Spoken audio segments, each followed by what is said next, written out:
বিস্তারিত আলোচনা করে আমরা আমাদের অভিমত ব্যক্ত করি এবং এই সময়ে আমাদের কি প্রোগ্রাম থাকবে, এর আগের কেন্দ্রীয় কমিটির মিটিংয়ে আমরা কি সিদ্ধান্ত নিয়েছিলাম তার কতটুকু আমরা বাস্তবায়িত করতে পেরেছি, এগুলো নিয়ে একটা ওয়ার্ক রিপোর্ট আমরা এই সভাতে আলোচনার জন্য রাখি। সর্বসম্মতিক্রমে এই রাজনৈতিক রিপোর্ট এবং ওয়ার্ক রিপোর্ট যেটা গৃহীত হয়েছে সেটা লিখিত আকারে আপনাদের কাছে রেখেছি। এটার উপর আমাদের জেনারেল সেক্রেটারি এখন সংক্ষেপে বক্তব্য রাখবেন। সবাইকে আন্তরিক ধন্যবাদ জানাচ্ছি। এটাতে যেহেতু আপনাদের হাতেই দেওয়া আছে, এটার উপর আর বিস্তারিত বলার সুযোগ আছে বলে আমি মনে করছি না। আমরা আলোচনা ক্রমে আমাদের সামনে যে লোকসভা নির্বাচন আসছে, এই নির্বাচনে আমাদের সংগঠন বিজেপিকে পরাস্ত করবার জন্য সমস্ত শক্তি নিয়োগ করবার জন্য আমরা আহ্বান জানিয়েছি রাজ্যবাসীকে। বিজেপি বিরোধী ভোট যাতে আমরা সংহত করতে পারি এবং বিজেপিকে পরাস্ত করবার জন্য যাতে আমরা সর্বশক্তি নিয়ে যাতে চাপিয়ে পড়তে পারি। যেহেতু এই সময়টার মধ্যে আমরা লক্ষ্য করলাম যে রাজ্যে বিজেপি আইপিএফটি আজকে নতুন করে ত্রিপুরা মথাও যুক্ত হয়েছে, যদিও ত্রিপুরা মথাকে যুক্ত করে কিছু বলবার নেই, তবে আমরা লক্ষ্য করলাম যে এখনো এই যে আমাদের গত সিসি মিটিংয়ের পর এই সিসি মিটিং পর্যন্ত রিপোর্টে যেটা উঠে এসছে, এটা হচ্ছে এখনো রাজ্যে মানে ভয়ঙ্কর ধরনের কাজ খাদ্যের যে সমস্যা এটা আরো তীব্র হচ্ছে এবং গ্রামীণ যে বাজারগুলো এখন হাহাকার অবস্থা চলছে। এখন মানুষ সরকারের একার কাজ তো নেই, যা পূজার আগে যা কাজ হয়েছে 6 মাস অতিক্রান্ত হয়ে যাচ্ছে, এখনো পূজার আগে যে কাজ হয়েছে তা ছিটে ফুটে, তারও বেশিরভাগ এলাকাতেই সেখানে সঠিক পেমেন্ট পাওয়া যায়নি, পেমেন্ট হয় নাই এবং এখন প্রায় 6 মাস অতিক্রান্ত হয়েছে, নতুন করে কাজ এখনো সেই জায়গাগুলোতে কাজ নেই, বিশেষ করে উপজাতি এলাকায়, এডিসি এলাকায়। এবং মানুষ বিকল্প হিসেবে এখন কিছুই খুঁজে পাচ্ছে না কর্মসংস্থানের জন্য। আপনার বিক্রি হতো, এখন 8 থেকে 10 টাকাতেও সেখানে বিক্রি করা যাচ্ছে না। একটা মানে আইপিএফটি এগুলি লক্ষ্য না রেখে ইলেকশনটা এই জায়গাটার উপরে জোর দেওয়ার চেষ্টা করছে। এখন নতুন করে সিআইটিকে তুলছে, ইউসিসি সেখানে উপস্থিত করবার চেষ্টা করছে। আপনার কি বলবো যে ফরেস্ট কনজারভেশন অ্যাক্ট যেটা পাট্টার অধিকার পেয়েছিল এগুলি কেড়ে নেওয়ার চেষ্টা হচ্ছে। এখন এই করে আসলে নতুন করে মেরুকরণ তৈরি করে বিভাজনের রাজনীতি করবার সেখানে চেষ্টা হচ্ছে।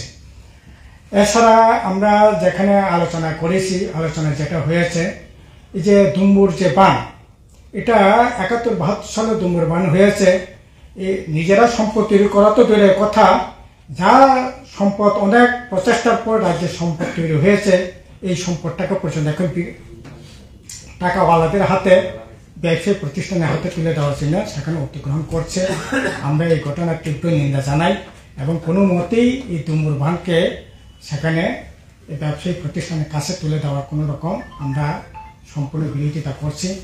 আর সেখানে শুধু দুম্বুর বান নয়, এই যে খুমুলুঙে আপনার লকহাট খুমুলুং পার্ক, আপনারা সকলেই জানেন ওই পার্ক আমাদের রাজ্যে একটা বিশেষ এই যে ট্যুরিজমের জন্য একটা বিশেষ জায়গা দখল করে আছে, বামফ্রন্ট আমলেই সেটা হয়েছিল। সেখানে লকহাট হয়েছে, এই লকহাটটা পর্যন্ত এখন গুজরাটে একটা কোম্পানির হাতে তুলে দেওয়ার ব্যবস্থা সেখানে হচ্ছে। আপনারা জানেন জম্পি হিলে সেখানে অনেক ট্যুরিজমরা যায়, সেখানে এডিসি থেকে একটা ডাক বাংলা করে তোলা হয়েছিল, রাজ্য সরকার থেকে আগেই ছিল।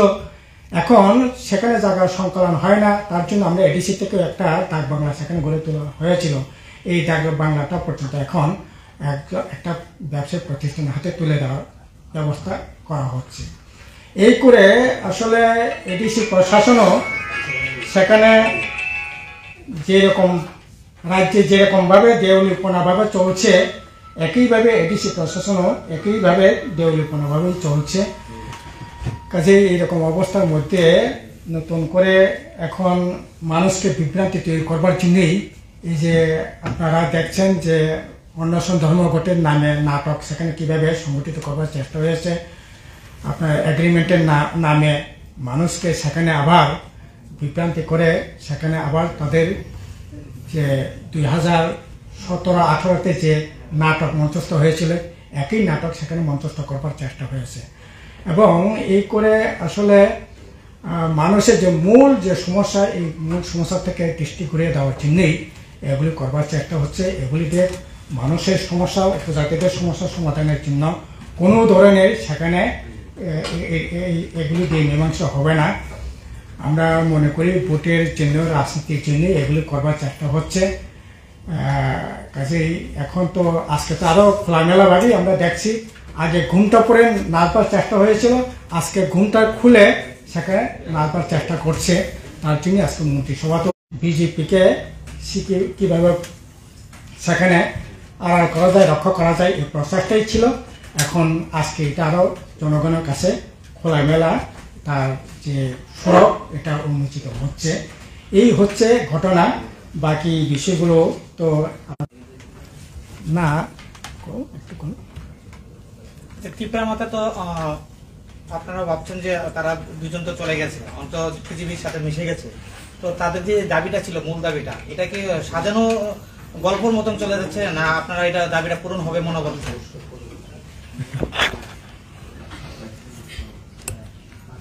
বিজেপি যতক্ষণ ক্ষমতায় থাকবে কেন্দ্রে এবং রাজ্যে, যতদিন থাকবে ক্ষমতায় ততদিন এই দেশের গরিব মানুষ, বিশেষ করে আদিবাসী সম্প্রদায়ের অধিকার পাবার কোনো সুযোগ নাই। যে অধিকারগুলি ছিল সেগুলি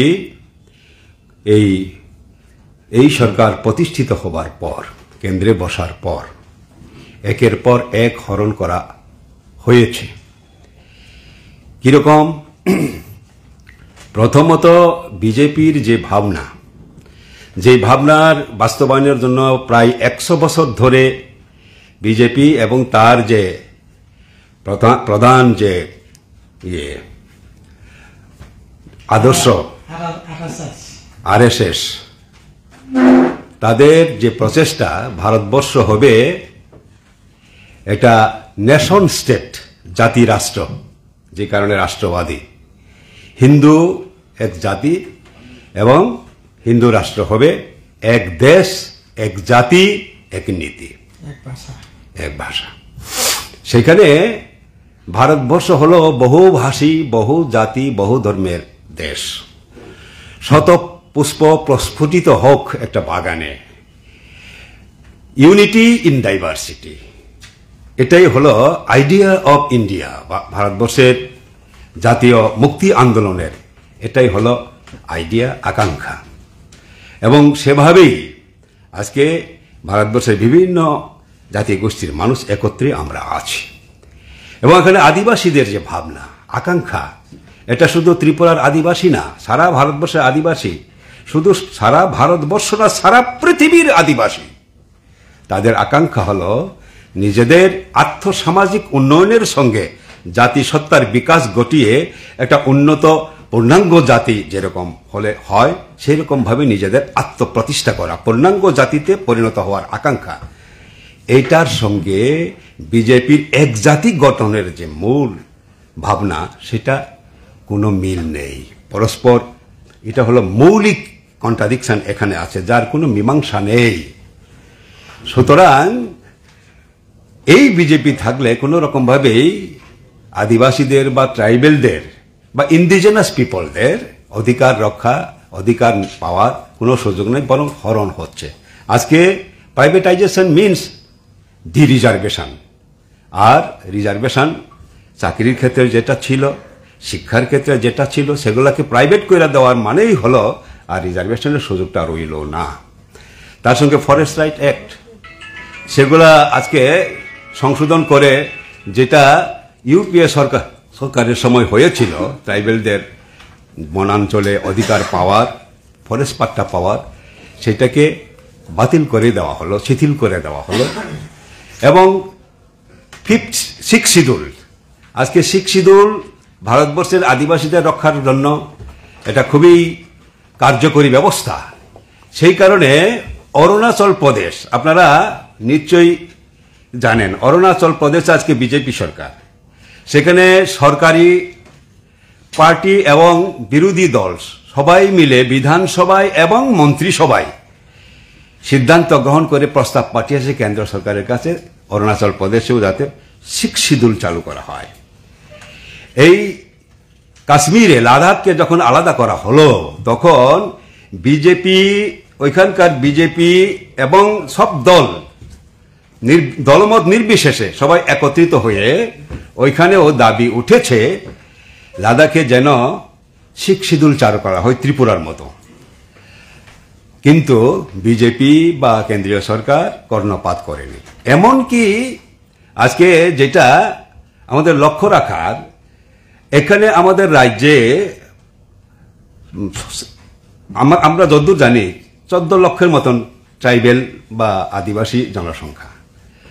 আমাদের প্রধানমন্ত্রী, মাননীয় প্রধানমন্ত্রীজি এবং স্বরাষ্ট্রমন্ত্রীজির যে রাজ্য গুজরাট, সেখানে কিন্তু 1 কোটি প্রায় 100 লক্ষ ট্রাইবেল আছে। সেই ট্রাইবেলদের জন্য এখনো এডিসিও হয় নাই। এটা কেন হচ্ছে? বিজেপির ভাবনা হলো ট্রাইবেলদের অস্তিত্ব বিলুপ্ত করে দিয়ে তাদেরকে অ্যাসিমিলেট করতে হবে, হিন্দু বানাতে হবে, হিন্দি শিখাতে হবে, হিন্দি, হিন্দু, হিন্দুস্তান।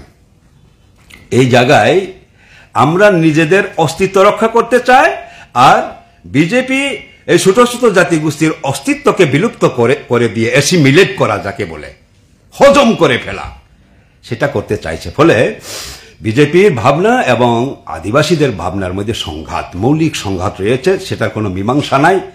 যতদিন বিজেপি থাকবে ততদিন এটা ট্রাইবেলদের স্বার্থ রক্ষা হবে না। যতদিন ট্রাইবেল স্বার্থ রক্ষা হবে, বিজেপির যে ভাবনা এটা ভারতবর্ষে কার্যকরী করা হবে না, সম্ভব হবে না। এইরকম একটা অবস্থায় কোনো রকমভাবে ট্রাইবেল স্বার্থ রক্ষা করতে পারে না। সেই কারণে আজকে ত্রিপুরা রাজ্যেও আমরা লক্ষ্য করছি, এই এডিসি যেটা 40 বছর আগে বামফ্রন্ট সরকার থাকার সময়ে চালু হয়েছে সিক্স শিডিউল, তার যে অটোনমি, স্বশাসনের যে ক্ষমতা, সেগুলোও হরণ করা হচ্ছে। সিক্স শিডিউল আইনে পরিষ্কার বলা আছে ট্রাইবেলদের কাস্টমারি ল করার অধিকার আছে সিক্স শিডিউলের, এবং সেটা করেছে বামফ্রন্ট সরকারের সময় জমাতিয়া কাস্টমারি ল। আর আজকে রিয়াং হোক, ত্রিপুরা হোক, অনেক গোষ্ঠী আছে ট্রাইবেলদের, তাদের নিজস্ব কাস্টমারি ল গুলা রাজ্য সরকারের কাছে পেন্ডিং পড়ে আছে, স্বীকৃতি পায় নাই। এটা এডিসির যে অটোনমি, স্বশাসনের ক্ষমতা, তাকে হরণ করা ছাড়া অন্য কিছু হতে পারে না। এডিসিতে ভিলেজ কমিটি নির্বাচন হচ্ছে না, পঞ্চায়েত নির্বাচন হয়েছে আমরা দেখেছি রাজ্যে, কিন্তু ভিলেজ কমিটি নির্বাচন হচ্ছে না। তার মানে কি? এই এডিসি এলাকার সাধারণ মানুষের নিজের গ্রামের প্রধান মেম্বার নির্বাচনের ক্ষমতা পর্যন্ত আজকে হরণ করা হয়েছে, তাদের সে অটোনমি নেই এখন। এটা তো হওয়া উচিত না। আমি যেটা বলছিলাম, ট্রাইবেলদের স্বার্থ যেটা ছিল, যে অধিকারটা ট্রাইবেলরা পেত এর আগে, সেই অধিকারটা এখন পাচ্ছে না। বামফ্রন্ট সরকার যতদিন ছিল এই রাজ্যে, এডিসি এলাকায় ল্যান্ড অ্যালটমেন্ট কমিটি ছিল, এডিসির নিজস্ব ল্যান্ড অ্যালটমেন্ট কমিটি। সরকারও যদি সরকারি জনগণের কল্যাণে একটা হাসপাতাল, একটা স্কুলও যদি প্রতিষ্ঠা করতে চায় এডিসি এলাকায়, তার জন্য ওই ল্যান্ড অ্যালটমেন্ট কমিটির পারমিশন নিতে হয়। খুমুলুঙের পারমিশন ছাড়া কখনো গভর্নমেন্ট এডিসি এলাকায় ল্যান্ড জনগণের কল্যাণেও স্বার্থেও ব্যবহার করে নাই। কিন্তু এই সরকার আসার পর সেই ল্যান্ড অ্যালটমেন্ট কমিটিগুলিকে বাতিল করে দেওয়া হয়েছে, অটোনমি অপহৃত হলো এখানেও। আর কি আর্থিকভাবে বঞ্চনা করা হচ্ছে। অর্থই যদি না থাকে, ডেভেলপমেন্ট কি করে করবে? সেখানে আজকে আমরা দেখতে পাচ্ছি এডিসি তার কর্মচারীদের সঠিক সময়ে সঠিকভাবে বেতন দিতে পারছে না। সেখানে রিটায়ারমেন্ট চলে গেছে অনেক কর্মচারী, রিটায়ারমেন্ট যারা গেছে তারা পেনশন পাচ্ছে না, পেনশন দিতে পারছে না।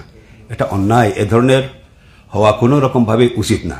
আর তার সঙ্গে এই তীব্রামথা যে এডিসি পরিচালনার দায়িত্ব আছে, তারাও একই রকমভাবে এমনিতেই বিজেপি বঞ্চনা করতে আর্থিক ফান্ড সংকুচন করে সেখানে যা কিছু পাওয়া যায় তার মধ্যেও দুর্নীতি চলছে সারা রাজ্যের মতোই এডিসি এলাকায়ও, এবং অপচয়। শুধু যেখানে কাজেই নাই সেখানে এই জোনাল, সাব জোনাল ইত্যাদিতে অসংখ্য চেয়ারম্যান, ভাইস চেয়ারম্যান নিয়োগ করে তাদেরকে ভাতা দেওয়া হচ্ছে, যেটা আগে ছিল না। এরকমভাবে এই লিমিটেড ফান্ডকেও অপচয় করা হচ্ছে। তাহলে এডিসি এলাকার উন্নয়ন কি করে সম্ভব? সেই কারণে আমরা বলছি, যতদিন বিজেপি ক্ষমতায় থাকবে ততদিন ট্রাইবেলের অধিকার রক্ষা তো দূরেই থাক, যার অধিকার আছে তাও রক্ষা হবে না, সেটাই আমরা দেখতে পাচ্ছি। সেই কারণেই আমরা এখানে বলেছি, আমাদের জেনারেল সেক্রেটারি বলেছেন, বিজেপিকে পরাস্ত করার জন্য আমরা সর্বশক্তি নিয়োগ করব। রাজ্যের যারা আমাদের সঙ্গে আছে তাদেরকে সর্বশক্তি নিয়োগ করে বিজেপিকে পরাস্ত করার জন্য কাজ করার আহ্বান আমরা জানিয়েছি। আপনি ফান্ডের কথা বলছেন, যে তীব্রমথা এই ইস্যুটা তুলছে যে আপনারা এতদিন যখন পাওয়ারে ছিলেন, আপনারা why didn't you go for direct funding? তাহলে তো আর এই যে স্টেটের থ্রুতে আসতো না, তাহলে এই ঝামেলাটা কম হতো। মানে এটা নিয়ে আপনাদের কি মতামত? শুনুন, ডাইরেক্ট ফান্ডিং এটা আসলে আমরা একটা দেশে আছি, আর্থিক ব্যবস্থার একটা নিয়ম নীতি আছে, যেটা নিয়ম নীতির বাইরে সেই দাবিটা আমরা করতে চাইনি। সেটা অ্যাকচুয়ালি এই ডাইরেক্ট ফান্ড দেওয়া না দেওয়া সেটা রাজ্য সরকারের বিষয়ই না, এটা পুরোপুরি কেন্দ্র সরকারের বিষয়, সংবিধানের বিষয়। 275 কাজেই সংবিধানের এখতিয়ার এটা। তখন যদি কেন্দ্র সরকার, হ্যাঁ, না সেরকম ভাবে আমরা ডিমান্ড করি নাই। তবে শিখ শিডিউলের ক্ষমতা আরো বৃদ্ধি করার কথা এখনো আমরা বলছি। সেখানে যদি ডাইরেক্ট ফান্ড দিয়ে যদি করে আমাদের কোনো আপত্তি নেই। হ্যাঁ, ফান্ড দেওয়ার কথা বলছি, এর মার্ক করে দেওয়ার জন্য বলছি, এর মার্ক করতে বলেছি। হ্যাঁ, যাতে এই সময়ের মধ্যে এই টাকাটা খরচ করতে হবে এরকম। এটাও ইনডাইরেক্টলি ডাইরেক্ট ফান্ডের মতোই সেরকম ভাবে আমরা দাবি তুলেছিলাম, কিন্তু এখন তো সেই অবস্থাও নেই।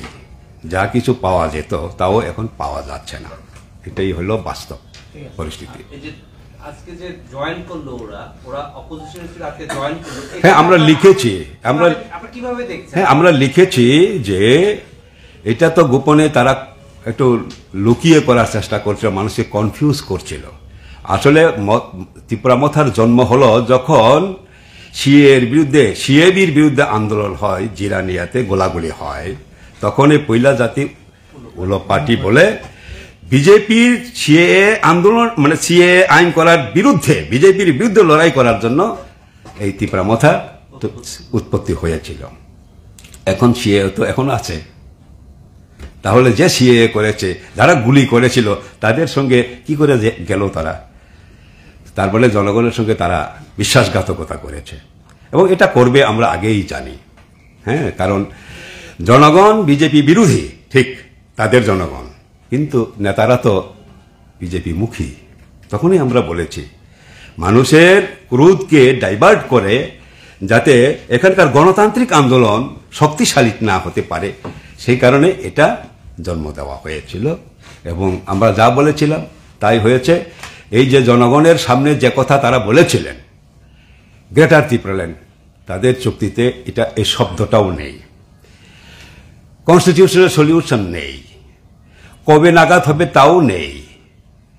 এটা বলার চেষ্টা হয়েছে ল্যাঙ্গুয়েজ, ল্যান্ড রাইট, এগুলো নিয়ে। এগুলো তো আগেই আছে, এডিসিতে সব রাইট আছে, কিন্তু বাট আমরা আমাদের প্র্যাকটিক্যাল অভিজ্ঞতা থেকে বলছি ওই যেটা এডিসিতে আছে এটা সাফিসিয়েন্ট না, আর একটু দেওয়া দরকার, সেটা বলছে। কিন্তু কিছুই নেই এখানে। হ্যাঁ, সাইন হয়েছে, সেখানে কিছুই আমরা দেখি। সে কারণে আমরা বলছি, এটাকে অবহিত করেছি।